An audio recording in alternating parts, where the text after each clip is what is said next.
आज मी तुम्हाला घरातल्या घरी मोजिटो कसा बनवायचा ते दाखवते। सगळ्यात आधी लिंबूच्या फोडी, पुदिना आणि साखर एकत्र करून खलबत्त्यामध्ये थोडंसं कुटून घ्यायचं।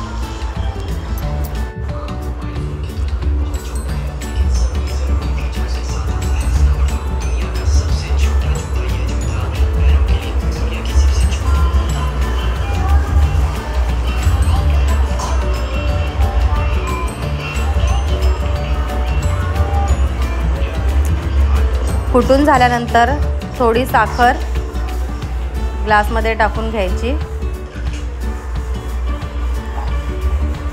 आणि स्प्राइट जेवढं आपल्याला पाहिजे असेल तेवढं टाकून घ्यायचं आणि जे आपण पुदिना, साखर, लिंबू एकत्र कुटून घेतलंय ते थोडं थोडं घालायचं।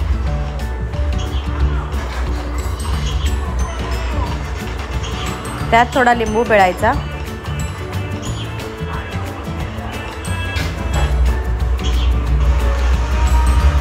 आणि मिक्स करून घ्यायचा।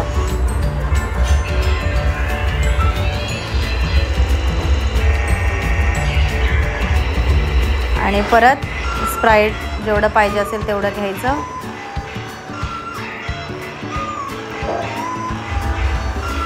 तयार झाला आपला मोजिटो ज्यूस।